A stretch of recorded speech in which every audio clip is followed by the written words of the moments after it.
Hej och välkomna till ytterligare ett avsnitt av VP-podden. Det är som vanligt jag, Johan Kato och Tobbe Christiansen som ska snacka med er. Idag så tänkte vi prata lite om alla de nationella mästerskapen som har varit i helgerna som har varit precis innan vi spelar in det här. Men först passa på att be er att gilla och kommentera både framförallt videorna på YouTube då. Och sen även besök Monsters olika kanaler. Och även se till att ta in på, vad heter de? Axa hundsport. Axasport.se. Precis, axasport.se. Vi ser till att ha en länk i beskrivningen. Och det är väl nog det vi kan göra än så länge. Så gå in där och kolla vad de har att erbjuda. Vi har ju gjort 2 avsnitt där vi har tippat. Först norska mästerskapen och sen så de båda SM-tävlingarna. Och nu tänkte vi väl jämföra lite vad resultatet har varit med jämfört med vad vi har tippat då. Och sen så även snacka lite om tävlingarna. Vi ska väl försöka göra det här på ett hyfsat sätt i alla fall. Vi ser vad som händer här.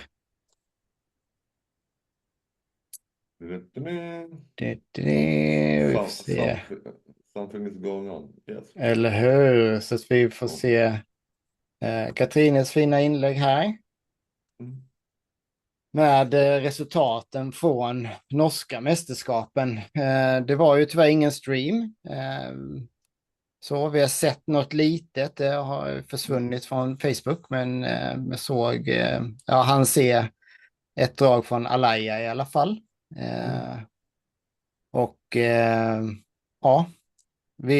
Det blev ju lite omflyttningar i framförallt var det ju Ivy då som inte vägde in i 20 utan hamnade i 15 då. Tante Ivy, hon är så jävla kul. Alltså grejen är så sagt vad hon gör så fruktansvärt bra resultat fortfarande den tanten. Ja, det är sjukt häftigt faktiskt. Så att minus 15 hade vi ju inte tippat någon, men vi hade tippat Ivy som vinnare i minus 20. Och så att Ivy som vinnare var ju rätt i alla fall. Enorm klass. Sen är ju som sagt då, nu hoppar man ju lite, men där sitter sen Atalaya smäller till som hon gör. Alltså, ja, det är sjukt häftigt. Superglad för Linus skull. Ja, long road back liksom, och nu så det. Ja, det är ju riktigt bra. Ja, och det är ju så liksom för de som har lyssnat på ett tag vet ju det att Alaya har ju varit en av de här hundarna som vi verkligen har gillat. Alltså hon kom ut på banorna 22. Hennes 2022-säsong är ju en av de bästa säsongerna som har gjorts. Ja, den var ju fantastiskt bra. Ingen snack om saken. Men om vi tittar på minus 5 då, där vi faktiskt hade 3 av 3 rätt. Vi hade tippat Lycke, 10 Luna i just den ordningen. Det var exakt så det blev. Och det är väl inte så mycket att säga om det. Skulle jag vilja påstå. Tia gör ett jättebra resultat. Och hon är ju en äldre dam, hon med nu. Så nej, ruskigt bra. Och Lycke är ju, men lite omutlig. Så är det. Ja.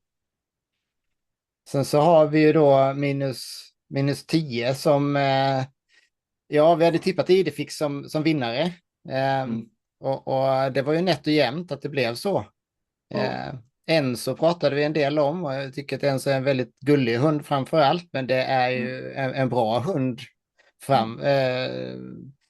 Det får vi liksom inte glömma bort att framhäva här. Sjukt imponerande andra plats. Ja. Det är ju faktiskt rätt jämn liksom just men de 4 första där. Det är så lätta hundar med. Det är ju i princip en höjning det handlar om. Ja, alltså jag vet inte hur höjningarna var, men om man tittar där så ser det nästan ut som att det är 30 kilos höjningar då ungefär. Och då är det ju Ja, Luna vägde mest av pallen och drog mest, men hade behövt en Mm. höjning till Mm. för att ta sig upp där antagligen, som det ser ut Mm. då. Men det Ja. är en jämn klass. Vi hade Mm. Rufus på en andra plats. Rufus kom 4. Vi Mm. hade gett A1 på en tredje plats och Mm. gett A1 kommer då, vad blir det, 4, 5, 6. Mm. Så att Mm. vi hade i alla fall ettan rätt. Men det är en jäkligt rolig klass. -10 är ju fantastisk. Ja. Just nu. Vi kommer till det sen också, men Mm. svenska mästerskapen -10 var ju också väldigt bra. Mm. Eh, så att EM i -10, nu vet jag inte hur många av de här hundarna som kommer dit, men Mm. det ser ju ut att vara en av de roligare klasserna faktiskt. Det är nog den klassen med mest hopprädd nu. Ja, eller hur? Så är det. Skithäftigt. Mm. Och så -15 då. Ivy tar hem det där. Väldigt Mm. bra resultat för den gamla damen. Ja. Och så -20 då, Alaya tar hem det. Där hade vi faktiskt Alaya på en tredje plats och Vivo som Ja. vi också gillar väldigt mycket. Ja. Trodde vi faktiskt skulle, men Alaya visade ju gamla goda takter där. Ja, ja. Så det. Och som sagt var, Vivo är ju förbannat bra. Jag gillar det mestaste med Vivo, det man har sett liksom. Ja, Så att ja, nej, det är en bra hund. Och det är ju som sagt, ja, även om man själv ska tävla med 20 så ja, det är fan. precis. Det är ju Jag, jag, spännande. jag är ju som sagt var, tittar man liksom, ja men Lycke högsta pound för poundet och tittar man Mm. liksom ändå var de ligger och så att ja, det är ju jävligt bra. Ja, det är ju alltså. Mm. Nu var ju den här tävlingen på Östfoldsbanan och Ja. det är ju en väldigt, väldigt bra grusbana. Mm. Men vi ser ändå att pound för pound, den är ju höga, liksom rakt igenom Ja. här. Mm. Och även då i -25 där vi har Diaz som vinner över Japp här. Mm. Lite lägre pound för pound, men Ja. exakt så som vi hade tippat det också med Diaz och Japp. Mm. -30 så har vi Lano som vi gillar väldigt mycket också. Ja, jävla superlabbe. Ja, Mm. det Eh, var en hund där, det var inte så mycket att be för. nej. Men det tyckte vi ändå. Vi har inte sett någonting om det, så att, eller sett det Mm. så svårt att uttala sig. Men Mm. Lano brukar vi ju gilla att titta på, så att jag skulle tippa på att Mm. man hade gjort det den här dagen också. Ja, den här hunden har ju sånt klipp, alltså just det där drivet då, det är ju, ja. Ja. Ja, det är riktigt häftigt. Just att den labbar Mm. också tycker jag är Ja, extra ja, skoj då. Att vi breddar ja. Mm. sporten lite på det Ja. viset. Mm. -37 som helt plötsligt i Norge är en av de större klasserna då. Mm. Helt plötsligt så är 37 den klassen som det är flest norska hundar i tungvikten. Mm. Eller den klassen som har flest hundar överlag i tungvikten faktiskt just nu då. Ja. Vilket är kul. Mm. Och framförallt är de då norska allihop i princip. Ja, Maximus hade vi också tippat. Mm. Jag är väl kanske förvånad över att vinstmarginalen inte var större. Med tanke på, ja. Maximus, men sen är ju grejen det, vi vet ju inte. Göran är inte känd för sina buskablyga höjningar, så han kunde ju lika gärna ha gjort en höjning till 2,7 efter det här och sen fastnat. Precis. Det är fullt möjligt. Men så kan det mycket väl vara. Och det Mm. får ni jättegärna, om det är några norrmän som lyssnar på det här, kommentera gärna vad det var om det var så att Göran gjorde en stor höjning där. Mm. Mace och Arcela hade vi ju tippat i omvänd ordning. Mm. Therese Eh, kan ju få skvallra. ja, Mm. det tycker jag. Hon får väl, vi får höra med Therese helt Mm. enkelt Mm. och se vad det var som gick fel, höll Mm. jag på att säga. Nej, men Ja. det är ju bra resultat på båda två. Det är bra hela och ja, det är ju det. Ja, oss är lite efter, så vet jag inte Mm. hur ni oss är det ena eller andra, men jag menar det är ju ändå, jag menar ett pound för pound på 27 liksom, Mm. ja, det är liksom. Men jag tror att historiskt skulle man i -37, om du har en hund som drar 42,65 Ja. och inte hamna på pallen på en grustävling. Mm. Det är väldigt få minus 37 Ja, tävlingar som det har sett ut på det viset. det är verkligen så.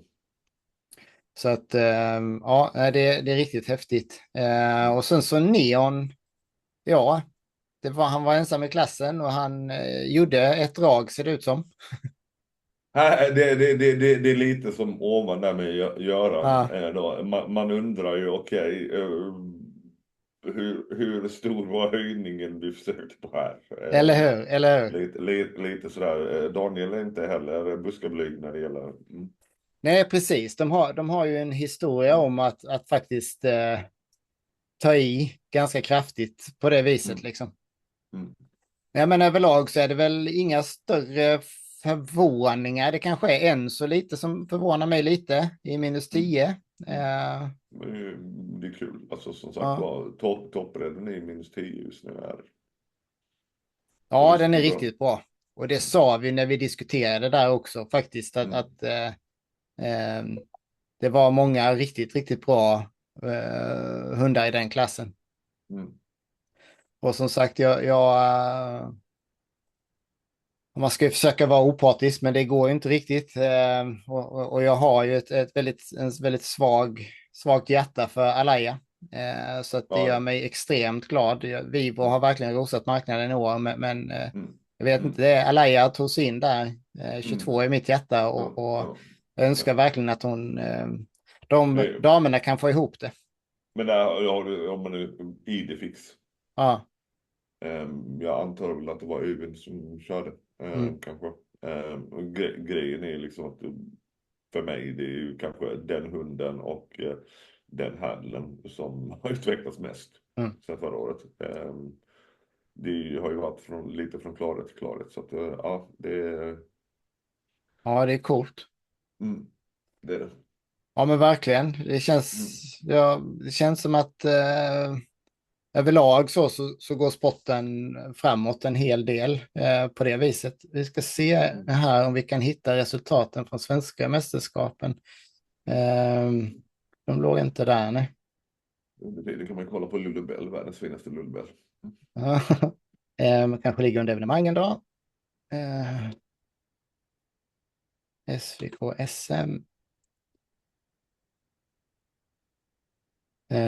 Där har vi dem, resultaten från svenska mästerskapen. Och då så ska jag se till att ta fram även så som vi hade tippat dem då, så att vi kan jämföra det. Mm. Ehm,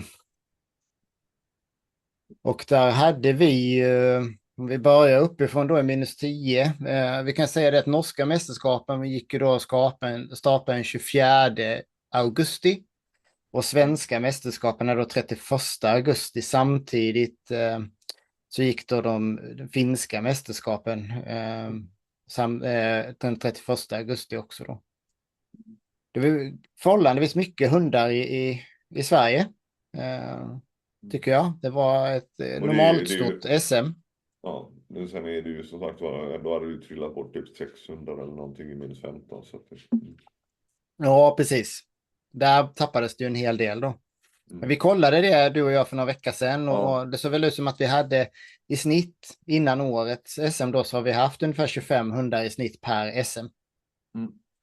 Mm. Så det kan vara bra att komma ihåg. Det är inte så många som tar sig dit ändå. Nej. Men i minus 10 då så hade vi ju tippat Pi som etta och Rut som tvåa och Sassi som trea. Mm. Och Pi tog hem det. Och Sassi gör ju fantastiskt bra. Ja. Det var riktigt kul. De där två, Pi såg ju ut sådär. Och sen vet vi ju som sagt att Helena har inte haft Pi hemma så länge igen. Nej, hon såg riktigt jäkla omutlig ut.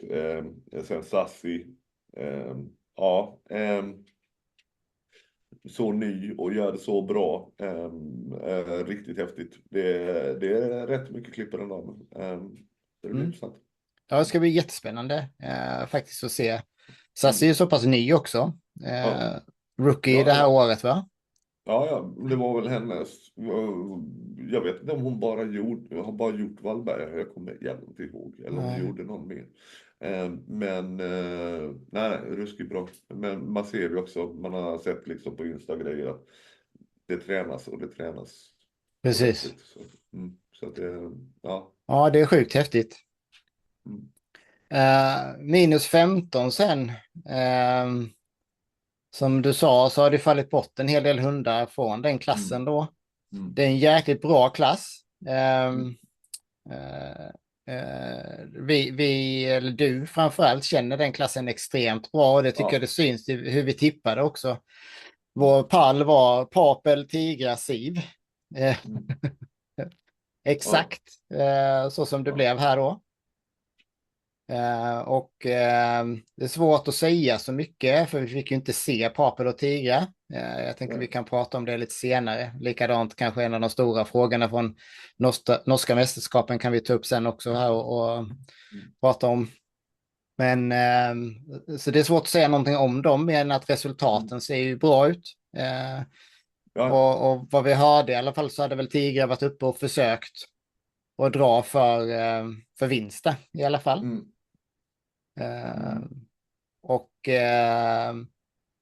sen är det ju sjukt kul att Siv tar hem en bronspeng. ja. Det såg stabilt och snyggt ut och Ja. det liksom och det var det, alltså alla de man såg liksom, ja Mm. men det var snyggt och det var generellt alltså.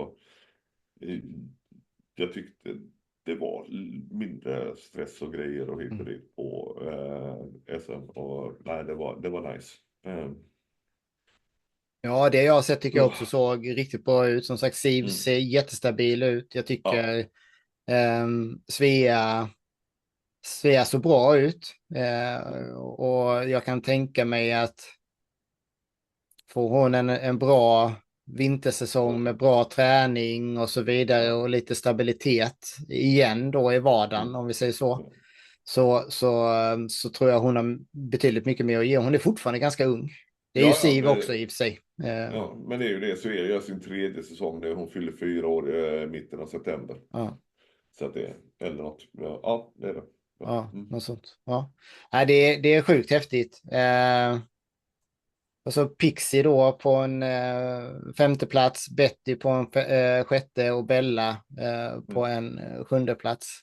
mm, Eh, Bella är ju gammal och det börjar märkas. Men ja, jag tycker det är härligt att se att Svenne kör vidare. ja, Verkligen.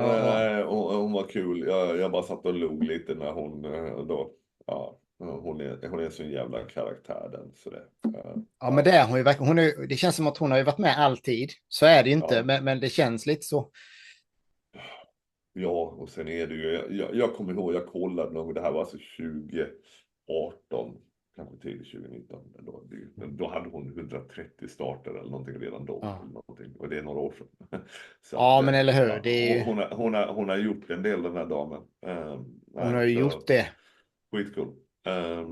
För det Mm, ska vi ta upp här då att Bella är ju alltså den hund som har tagit näst flest poäng genom alla tider i mm, EVPL.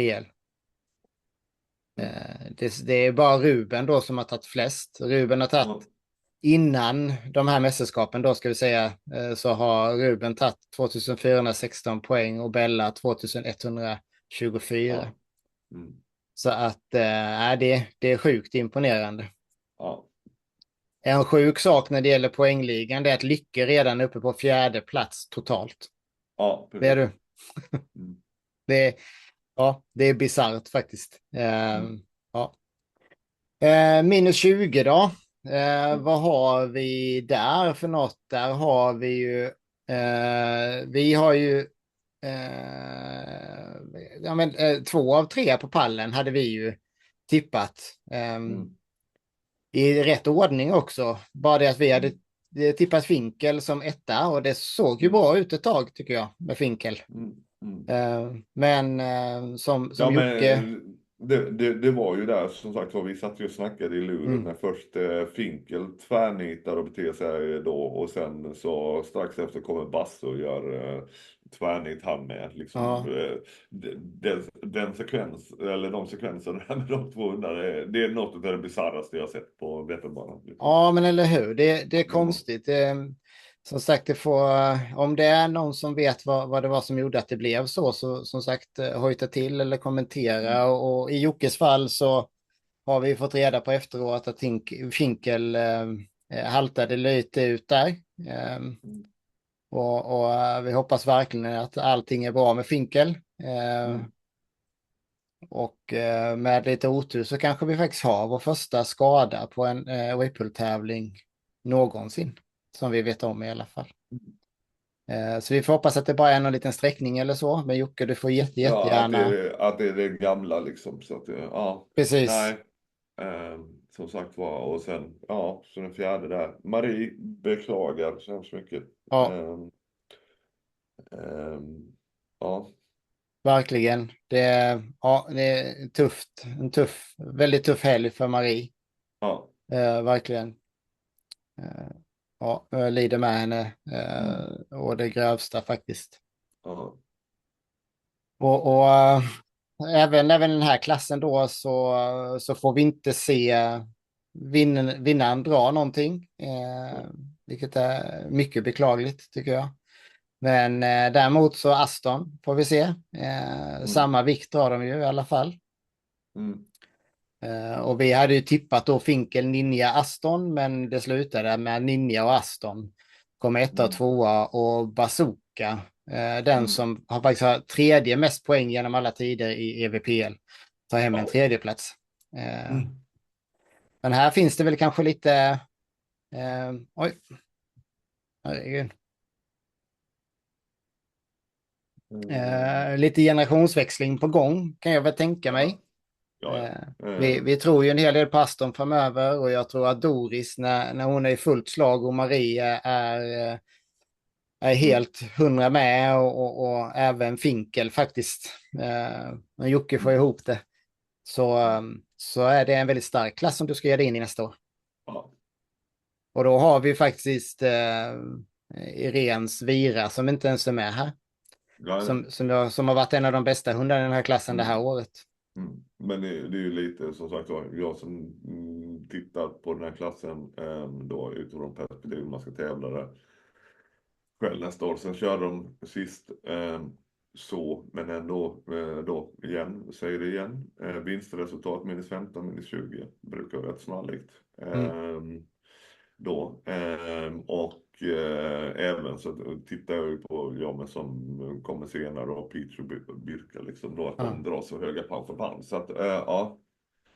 ehm, Jo, men tittar vi så är det är ganska likt mm, överlag mellan 15 och mm, 20 här. Det är ju egentligen mm, Papel mm, som sticker ut. ja, Och sen då, eh, mm, ja, det är väl egentligen det som sticker ut. För att mm, vinstresultatet i 15 är högt här. ja, Sen så kan man ju, jag menar, om vi då hoppar vidare till minus 20 så ser vi ju en helt annan nivå på de resultaten. Eller minus 25 menar jag, förlåt. ja, Som vi kanske inte är vana vid att se, om nej, vi ska vara riktigt ärliga. Att minus 25 just ligger över minus 20. De brukar mm, ligga i närheten men ändå ja, mm, ett steg ja, under. Liksom. Men jo, här ligger jo, de det ju är över. Mm. ruskigt bra. Alltså grejen är att alla de resultaten är bra. Alltså jag menar Ja. Nikita, vi vet vilken resa Fredrik och hon har haft liksom. Men det där är ett bra jävla resultat i minus 25. Ja, och jag ska säga att när jag Och, såg Nikita så var jag jäkligt imponerad över hur det såg ja, ut. ja, nej, det var liksom som sagt var pallresultaten där. Då gubben Helmer fortfarande med och fightas. Ja. Och jag menar, Pansar är ingen ungdom längre, så där fick man inte se honom. Men sen är Roffe liksom då. Men där är ju grejen liksom lite där. Ja men Roffe då, det är ju kanonen av de två, då Harald och Roffe kanske, Ja. liksom den som är mest. Men jag får ju säga Jag var faktiskt mer impad av Harald då. Ja. Alltså, ja. Lite så. Men som sagt var, Men du, jävligt bra vilken röst. säsong Roffe har haft. Ja, ja. Inget då. Nej, det är löjligt bra. Ja, det är sjukt häftigt. Vi Ja, ja. hade då Roffe som vinnare. Hade vi ju satt faktiskt i Ja, den här klassen. ja. Sen hade vi Pansar på andra plats och Helmer på en tredje. Så det är egentligen bara Mm, att Roffe hoppar ner till tredjeplatsen där. ja, Annars är det rätt ordning på det. Men vi ja. ser ju Nej, också att det. Roffe och Helmer drar lika mycket. Ja, Eh, ja, och Roffe, och det är ju det. Som sagt var, Pansar är ingen ungdom längre. Och Helmer är absolut ingen ungdom. Så, nej, och Nikita är ju inte ung heller. nej, Så att det är kul att det kommer nya 2500 som är vassa. verkligen. Och så sagt, jag menar om Roffe, alltså kan han bara hålla den här nivån Mm. nästa år så kommer det se, alltså ja, det kommer bli Ja, riktigt, riktigt bra.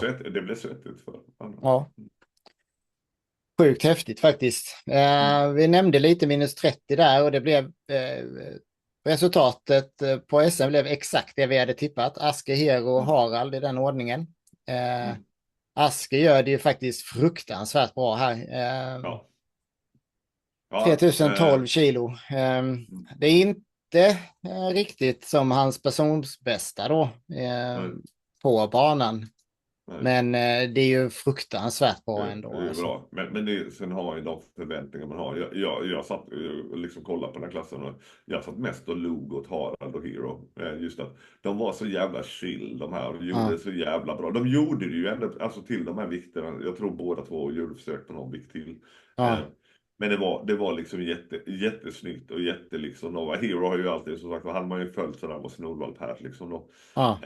Just det liksom bara, och där är ju grejen, båda de här två har ju, som sagt var, de två med lite mer pannben, lite mer självförtroende. Mm. Ja, för Det det ser är ju ju, det väldigt är ju, bra ut. ja, marginalen, ja den är stor, men det är ju också där då, och Harald och Hero höja sig 300-500 kilo liksom. Mm. Ja, men då blir det mer fight. Då kommer det andra saker i spel också. Så att, nej, Så är det. det var en av de klasserna jag verkligen bara tillsammans med då P-Sassi, jag liksom satt liksom och bara smågabbade åt en mös. Liksom. Precis. Ja. Ja, nej, det är faktiskt... nej, den var... Det var ja, alltså jag älskar ju Asker, verkligen. Jag börjar bli lite orolig att han bränner för mycket energi innan. Så. Men samtidigt så visar han ju här, det här är ju i paritet med hans bästa på Ja. Vallbergbanan är 3174 kilo. Mm. Och näst bästa är 3030 kilo och här nu då Ja. 3012. Så det är ju, Ja, det är riktigt bra. han är ju där i Det är närheten galet. liksom. Ja. Ja, det är sjukt häftigt. Mm. Även om jag då hade sagt till att hon inte fick slå något rekord här så Mm. gör ju Mikaela heter hon va? Med Ja. Peach matte i det Ja. fantastiskt bra här. Jag har aldrig sett Pete så bra, och jag menar som sagt var när hon slog på rekord på rälsen där liksom, och, ja, här var det då som sagt var annars som nördade då när det gäller teknik, så hon såg så mycket bättre ut på alla jävla plan. Ja. Det var riktigt häftigt att se. Och lite så här, alltså en rälsbana, nu ska vi komma ihåg att nästan alla mina bästa resultat någonsin när jag har tävlat har varit på räls. Men det är också så att beroende på hur rälsen är inställd, och vi pratar tiondels millimeter här, som kan göra jättestora skillnader. Det är fortfarande fantastiskt bra resultat som gjordes på rälstävlingen, men när Peach kom in här och drar 70-73 på den här grusbanan som bevisligen inte är i rekordskick. För då hade vi sett rekord från kanske Papel och Asker. Alltså sådär, den är ju alltid riktigt, riktigt bra. Ja, men ja, du vet det här top notch som EM 2022 kanske. Nej, men där är den kanske inte riktigt då. Och att Peach går in och drar 2454 kilo, det är ju sjukt imponerande. Och till råga på allt på det sättet som hon gör det. Ja, det är helt och igen, det var ju som sa innan just det att ja men Peach då drar ett sånt högt pound för pound och då jag kollar då för egen del liksom 20 och sådär liksom och, ja det är ett helt sjukt resultat. Ja, Och jävligt bara snyggt genomfört hela så det. verkligen. Nej, och det är ju, jag vet inte om vi har något bättre drag på i 37 i Vallberga tidigare. Jag tror inte det. Nej, tror inte jag Eh, heller. så att det är sjukt imponerande. Mm, Faktiskt, måste jag säga. mm, Och sen så minus 44, Börje. Vi mm. älskar Börje. Han hade en böjedag liksom då. Ja, Sen, sen är det ju liksom då, det är inte topp så, men jag menar, det är ändå ett respektabelt ja, resultat, nästan 40 pound för pound i minus 44. Så att det, ja. precis. Nej, Sen det får är vi. han ju liksom, är han på humör så är han på humör, är han inte på humör så visar han det rätt jävla klart och tydligt. Ja, ja men verkligen. Mm. Ja, men det är kul att se bara. Det är precis som Lano Ja, lite. Det är alltid skoj med en ja, labbe liksom. Så. ja, visst är det. Sen gör ju Börje sitt vanliga. Han drar ju bara 4,5 meter. Ja, ja, precis. Det är Det, ju, hade Börje bara fortsatt så hade han ju haft ett betydligt bättre ja, ja. resultat här. Mm. Så är det ju. Så Ja, där finns det någonting att träna på i alla fall. 5 meter, det räcker. 4,5 är lite för ja, kort ja, faktiskt. precis. Ja. Mm. Sen, alltså jag är hemskt ledsen för alla andra som deltog på den här tävlingen. Men Mm. det är den mest imponerande hunden på det här SM:et. Ja. Hands down. Alltså hon Ja. slår precis alla andra. Det är Birka. Mm. Mm. Alltså nej, det var så sjukt. Och som sagt var, mängden drag hon drog med sån stor hund och hon verkligen, ja nej. Ja. Och ja, nej, det är liksom,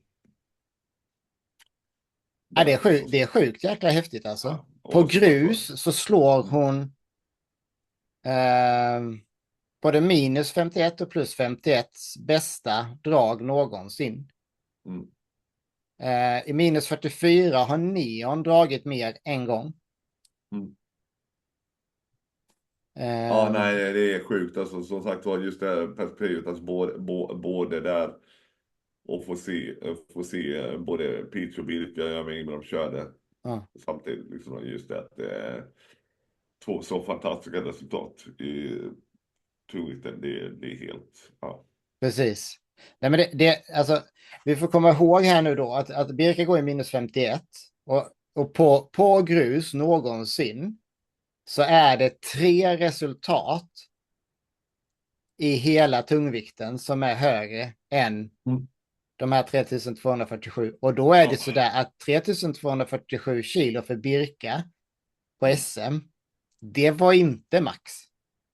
Nej, Inte ens nära. nej. Det är sjukt jäkla häftigt. Och Mm. tittar vi då också på de andra, det är alltså på Östfoldstävlingarna. Ja. Mm. Framförallt då 22. Ja, Och sen så här nu i augusti här när Maximus hade sitt jättedrag där liksom. ja. Men det är ju, ja, Mm. Evelina, en tripp till Norge. Nej. Nej, men det är sjukt häftigt. Mm. Jag är så otroligt Mm. imponerad Mm. utav Birka. Ja.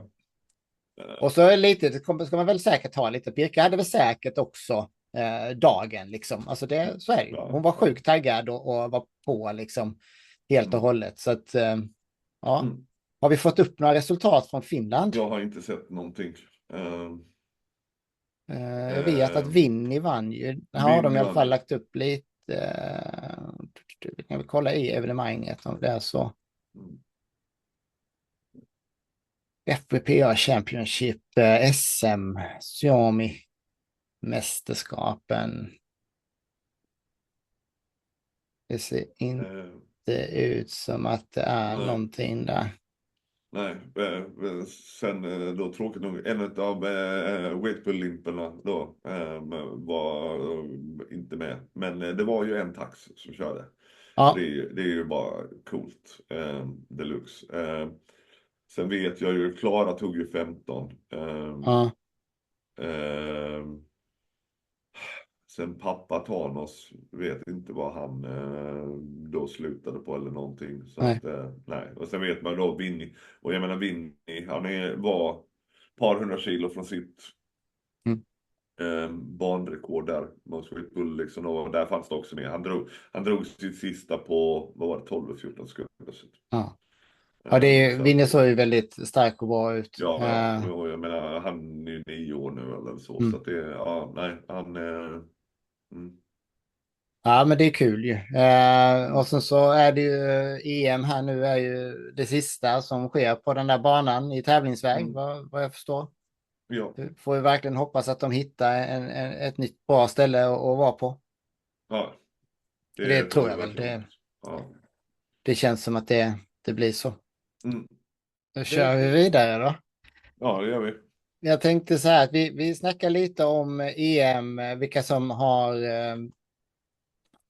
anmält sig i alla fall. Mm. Och sen så får vi helt enkelt, så har vi lite andra frågor som vi behöver diskutera lite smått i alla fall ge vår syn på. Eh, så.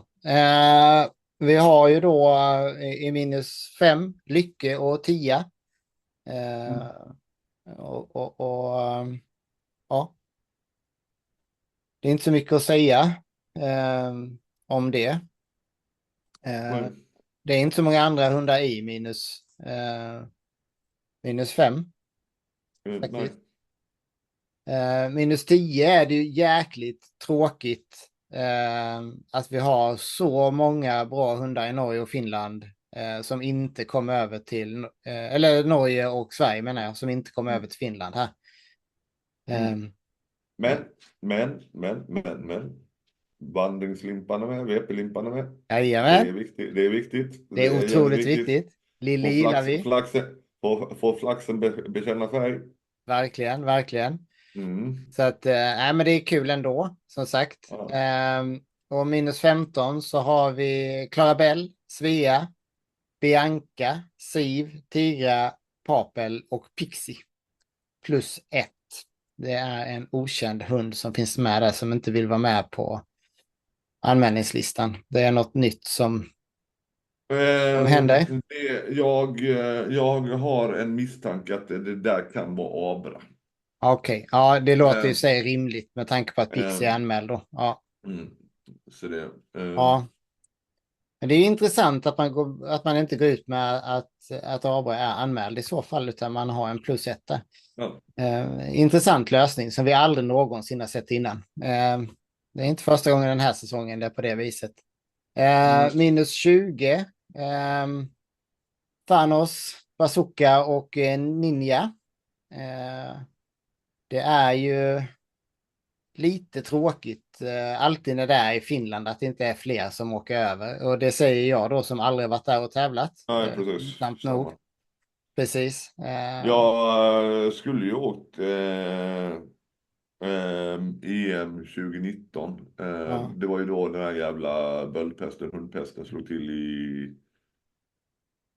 lite, ja men i Norge och Danmark. Ja, just det. Just det. Det var Ja, innan det var coviden där. det. Ja, Så då att, var det den här jävla ja, så pestskiten. det Ja. var Mm. liksom en sån, ja. Ja. Då var det en hätsk diskussion också Ja, om EMs vara eller icke vara. Ja. ja, precis. Så att jag Mm. hoppade den. Mm. Precis. Och sen så har vi -20, Roffe. Kul. Kröner säsongen med ett EM. -30 har vi Rico, Hero, Asker och Harald. Mm. Riktigt kul klass kommer det bli. Ja. Mm. Och sen så -37 Malina, Rotag och Maximus. Mm.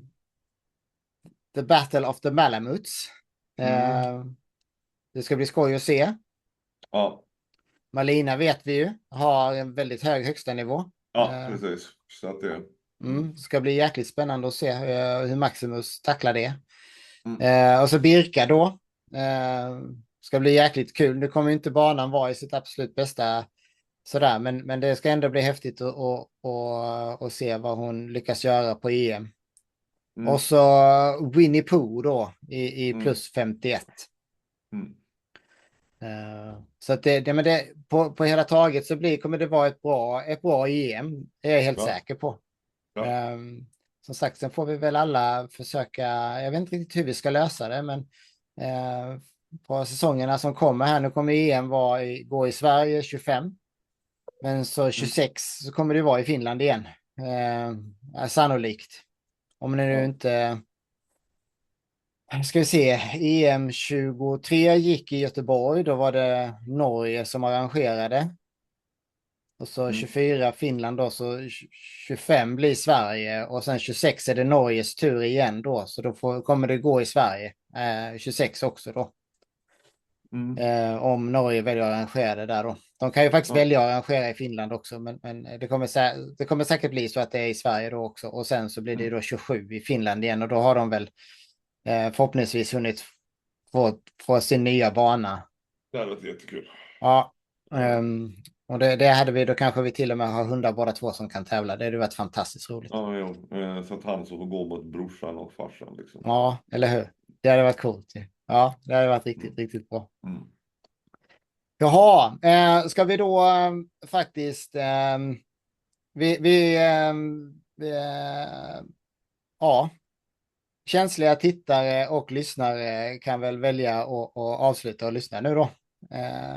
Ja, typ. Det är lite så, vi får nästan varna lite. Det är mycket konstigheter sista tiden. Och i alla fall vi anser att det är konstigheter med tanke på att vi helt plötsligt börjar tolka saker och ting på ett sätt som det aldrig någonsin har gjorts tidigare. Vi börjar säsongen med lottningen i SVK. Som jag i alla fall personligen fortfarande inte kan se hur det är enligt EVPLs regler. Sen att EVPL har godkänt det, ja. Så är det kanske, men enligt mig så är det, och det här kommer vidare sen här när vi kommer att prata vidare, är det så att man vill ha en förändring på reglerna så ser man till att man ändrar regelboken först och sen så gör man enligt de reglerna då. Men framför allt så, och det här ska vi säga, i de här diskussionerna nu så är det väl för mig i alla fall, och jag vet det för dig också Tobbe, alltså det har ingenting med individerna att göra. Det handlar om att på något sätt inte framställa sporten som något jävla låtsas hittepå, utan att det finns någon typ av seriositet i det hela då. Och det tycker jag ju är väldigt viktigt. Och jag ska vara ärlig, både jag och Tobbe har gjort många fel genom vår karriär i det här, garanterat. Vi har inte vetat om vissa regler och sådär, men vi har, mig veteligen i alla fall, så har vi inte medvetet utnyttjat en otydlighet i reglerna för att göra på ett sätt som inte har gjorts tidigare. Har jag gjort det så får ni jättegärna informera mig om det. Det hade varit superbra. Jag vet att man kan väl säga så här, jag har tydligt visat hur en regel fungerar när man skriver den. Till exempel, när jag började så hade man, jag kommer inte ihåg hur många sekunder det var, men från on deck tills det att jag tror det var 60 sekunder, från det att man fick godkännande från on deck tills det att man var tvungen att ha lämnat hunden, så hade man 60 sekunder totalt på sig. Och sen fick man en timevarning. Och det där ändrades ju till att man hade 30 plus 30 sekunder på något vis, tror jag det var. Vilket gör att i alla fall de viktiga 30 sekunderna börjar inte förrän hunden är kopplad till vagnen. Och det jag då valde att göra för att se till att jag har 30 sekunder från det att vagnen är kopplad är att jag höll i selen tills det att jag hade satt min hund där jag ville att den skulle sitta. Sen gav jag kopplaren selen. Och så här gör i princip alla idag. Men det var ett tydligt sätt för mig att visa hur den här regeln i praktiken fungerar. Och det har nu blivit praxis. Ja. Ja, jag tror att det är bättre för sporten, så att jag ska inte säga någonting om det. Men när regeln kom så var alla var inte överens om att regeln skulle se ut så. Så här har det varit med jättemånga regler genom åren, Ja. och så här kommer det vara framöver också. Och det är en av de fina delarna med det här. Det är att det viktiga är inte att vi är överens. Det viktiga är att vi har en diskussion om hur ska saker och ting göras. Och den diskussionen känns haltande för tillfället. Nu ska vi vara jäkligt tydliga också med att säga att vi har ingen insyn i någon föreningsstyrelse. Vi har inte någon insyn i EVPL. Så det enda vi kan hänvisa till är den information som görs offentlig. Jag är medlem i Svenska Whipple-klubben. Så jag har ju även via medlemsdelen där då möjlighet till viss insyn. Men mig vetligen så har det inte informerats någonting om att vissa regler inte gäller längre, eller att de ska tolkas på ett annat sätt än vad de någonsin har gjort tidigare. Och det är i sig ett problem för mig. Vi kan ju ta upp en sån här, de som är All Access Patreons, de har faktiskt tillgång till regelboken i väldigt många olika iterationer med från, jag tror det är både 2008, 12, 16, 18 och så vidare. Vilket gör att vi kan faktiskt se att saker och ting har försvunnit. Och det här har inte bara nu, det här hände även 15-16. Helt plötsligt så försvann det regler utan att någon visste om någonting. Och då blev det ett stort hullabaloo om det här. Och då fick faktiskt EVPL lite smisk på fingrarna att så här får det inte gå till. Det var jättehetsk diskussion på, jag tror att det var SM 2015. Om det var i Norrköping. Jag tror att det var det. Där EVPL-ombud, de svenska EVPL-ombuden fick det väldigt hett om öronen. För att det tagits beslut och så vidare som inte hade meddelats ut till föreningen. På ett schysst sätt. Och lite där är vi nu, känns det som. Men en sån här tydlig sak som vi inte riktigt vet när den försvann. Men någonstans mellan 2018 till 2022 så har regeln om att det ska finnas plexiglas på alla svenska banor försvunnit. Och att det ska finnas plexiglas på alla svenska banor kom till 2012. För att 2011 så hade vi flera tillfällen där hundar satt ut tassar genom näten då som man hade. Och veterinärerna sa alltså stopp, det här är för stor skaderisk. Vi får inte ha gallernät utan det måste vara plexiglas. Och den har nu då helt försvunnit. Och det här är ju en säkerhetsfråga för hundar. Som i alla fall behöver diskuteras. Ja, och det är ju där någonstans just att vi har regelboken då som grund. Men det som ligger ovanför allt det är hundarnas säkerhet. Just liksom. Och ja. Ja, och just det här att man då... Ja, jag kan inte erinra mig om att jag har fått någon information om att man skulle ta bort den regeln med plexiglas till exempel. Nu ska jag vara helt transparent också att just där då 21-22 så var jag inte superengagerad i sporten. Ska jag väl säga, vi startade podden hösten 22 tror jag det var. Och för de som är nyfikna så kan man gå in och kolla hur reglerna såg ut då på den gamla EVPL-sidan. Och då tror jag faktiskt att det stod kvar att det var plexi. Men det behöver vi dubbelkolla, helt klart. Jag kan väl tycka att på grusbanan i Göteborg har man plexi när man tävlar.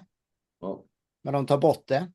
Så att det är Vallberga då där det inte är ett plexi utan det är armeringsnät. Och jag tror inte vi har haft något tillfälle där det har varit ett problem. Nej. Samtidigt så på rälsbanorna så ser vi ju väldigt tydligt varför det är bra med plexi. Ja. Är inte tassarna uppe på plexiglaset så är de i alla fall väldigt nära nere i kanterna. Liksom. Flash var väldigt nära nere i skarven där ofta. Ja. Och då är det ju att föredra att det är plexiglas. Vilket är på alla rälsbanor idag. Sen så kan jag tycka för publik och så där så är det oftast bättre med galler. För att man ser hundarna bättre då. Ja. Men ja. Oavsett så har det inte varit någon diskussion om det. Har inte varit någon information framförallt om att den har försvunnit. Det är liksom lite så här två ganska små puckar men som ändå liksom påvisar lite vad vi är på väg till här nu då. Och jag tror att de flesta redan vet, men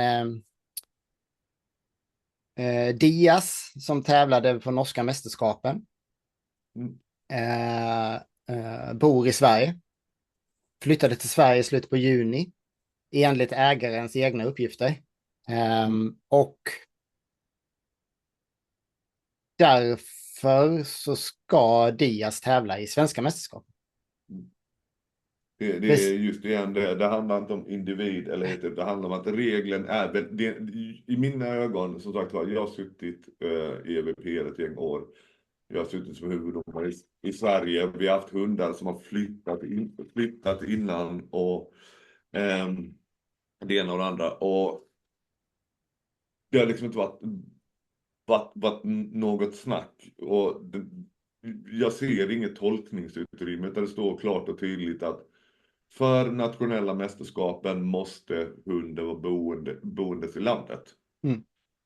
Och om ägaren då själv säger att hunden har bott i Sverige sedan juni och dessutom hunden är anmäld 8 gånger i år som svensk.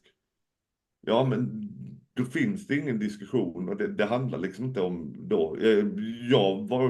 Jag sa det när Diaz var med i Uppsala med. Det var kul att se honom igen. Jag gillar hundarna då och liksom det har inte någonting med det att göra, men just det. En regel ska väl vara en regel. Ja, och i det här fallet så är det ju det är ju faktiskt glasklart i det här fallet vad som gäller. För att det här har hänt vid endast 2 tillfällen tidigare, som vi vet om i alla fall, har det här hänt. Och då har man beslutat att även om hunden har flyttat under säsongen till ett annat land så är det nya landet som den tävlar SM i. Eller nationella mästerskapet i. Ja. I alla fall, så i alla de här tillfällena som det har hänt så har det varit norska hundar som har flyttat till Sverige. Och de 2 tidigare gångerna som det har hänt så har hundarna flyttat i princip bara strax över gränsen. Det är inte speciellt långt. Vad jag förstår så i alla fall första säsongen för båda de här tidigare fallen så jobbade fortfarande ägaren i Norge, eller i alla fall hade väldigt nära kontakt med Norge. Men lik förbannat så är regeln tydlig att där hunden bor i det landet ska den tävla med nationellt mästerskap. Och som sagt, det är inte personligt, men det är jäkligt konstigt att att EVPL väljer att helt plötsligt frångå sitt prejudikat med hur den här regeln ska tolkas. Vi har flera andra hundar under det här året som har flyttat från Norge till Sverige under säsong. Men de är självklart att de ska tävla i Sverige. Så vi har de här 2 fallen vi har pratat om innan. Vi har en situation där vi faktiskt haft en hund som har flyttat från Danmark till Sverige. Där det inte heller varit något snack om saken. Nej, även om det inte fanns någon dansk organisation. Men det har ändå inte varit något snack om saken. Nej. Plus att vi har ytterligare 3 hundar till i år som har flyttat. Så vi har 6 situationer innan den här 7:e som alla 6 har tolkats på exakt samma sätt. Och jag behöver faktiskt få en förklaring för EVPL varför man väljer att helt plötsligt tolka annorlunda. För i min värld så behöver nu den här regeln skrivas om och förtydligas å det grövsta för vad som gäller.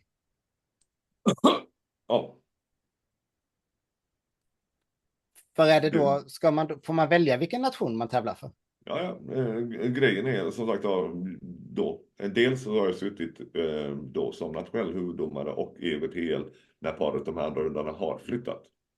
Och sen som sagt var, man själv tävlade nästan bara i Danmark och var medlem i Danmark och det ena och det andra. Men det var aldrig något snack om var man skulle tävla någonstans. Nej, inget. Hundarna bodde, Bella och Skilla i det här fallet, bodde i Halmstad. Vi tävlade så. Ja, men jag hade en säsong när jag var medlem i Danmark också ju. Ja. Och det var inget snack om att jag då skulle tävla på svenska mästerskapen, även om jag var medlem i den danska organisationen. Nej. Jag vet inte, alltså, det är det här som är problemet. För att intentionen med regeln var tydlig och man har tolkat regeln tidigare efter intentionen med regeln. Och när man läser texten bara som den står, ja, men då finns det utrymme för tolkning. Men tack vare de tidigare tolkningarna utav den här regeln så finns det, så fint som det heter, prejudicerande fall. Och det är det man ska gå på då. För det är det som har varit tanken med regelskrivningen. Och som sagt, för mig har det ingen betydelse om vem det är. Nej. Jag hajade till just på att jag vet precis hur det går till innan. Jag vet vad regeln säger. Och sen ägaren själv skriver att hunden har bott i Sverige. Då är det liksom bara, svenska mästerskapen, pang bom. Det kan man ju se också i det här avsnittet som vi gjorde innan här när vi tippade de nationella mästerskapen. Just i Dias fall så trodde vi att Dias bodde i Norge fortfarande, för han har gjort det hela året innan. Att Dias helt enkelt var en norsk hund och därför skulle vara med och tävla på nationella mästerskapen. I Norge då. Men i och med att han i det här fallet de facto sen slutet på juni bor i Sverige, så oavsett om han bara hade tävlat i Norge innan, det har ingen betydelse. Vi hade Humla för en massa år sedan som kvalade till SM utan att ha haft en enda tävlingsdag i Sverige. Det gjorde att SVBA på den tiden ändrade sina kvalregler till nästkommande år. Att man var tvungen att ha 2 tävlingstillfällen i Sverige. För man tyckte inte det var rimligt att en hund som bor i Sverige åker till Danmark och tävlar där bara och sen ska tävla i Sverige. Vi har ju idag svenska kvalreglerna gör att du måste ha 3 kvaltillfällen i Sverige. Så att det kvittar om du åker över till Norge och tävlar din hund om du bor nära gränsen och drar dina pound for pounds där. Det har ingen betydelse. Du kan ju ha den hunden som är bäst i din viktklass under året med absolut bäst resultat, men ändå inte fått tävla på svenska mästerskapen för att du inte har gjort 3 tävlingsresultat i Sverige över kvalgränsen. Och så är reglerna skrivna och då får man bara följa de reglerna. I min värld är det liksom inte så konstigt. Och som sagt, håller ni inte med så får ni jättegärna förklara varför ni inte håller med. Och kommentera. Skicka meddelanden om det är så. Det är inte hela världen. Som Tobbe sa innan också, det är ju så här då att i det här specifika fallet så är den här hunden, alla tävlingar i år, så är den anmäld som svensk hund på alla tävlingar. Vid 4 tillfällen är den anmäld som norsk och svensk hund. Den här hunden har tävlat 12 gånger i år innan mästerskapen och vid 8 av dem är den anmäld som enbart svensk hund. Och jag menar att vår reaktion då, just att vi vet vad regeln säger och vad som är gjort tidigare prejudicerande fall. Men att vi ifrågasätter det hela, det beror ju bara på information som kommer från ägaren själv. Ja. Det är ju det som är. Om ni kollar på vår statistiksida så är det så här att jag har ju trott att den här hunden har bott i Norge. Vilket gör att den här hunden står fortfarande som norsk i min statistik. Så det. Ja. Men, ja, det är i alla fall den. Och det kommer säkert vara de som tycker att vi är otroligt tjuriga gubbar och paragrafryttare och hit och dit. Men någonstans för att sporten ska ändå upplevas som ja, men, kan man säga, rättvis. Eller att det inte är någon humbug här. Seriös sport liksom, så har vi ett regelverk vi måste följa. Ja, om man nu då... Vi såg ju hur det gick med en sponsor i år och varför. Ja, Ja, det är ju lite, hur syns det, hur ser det ut? precis. Men, ja. Och framförallt så tycker jag ju att det här kan jag faktiskt vara ärlig med att säga, ända från det att jag startade SVK 2017 så har vi faktiskt haft en dålig diskussion inom föreningen med vilka regler vi vill ska vara inskrivna i regelboken och hur vi vill att regelboken ska se ut. Ja, alltså vad har vi för datum idag? Den andra.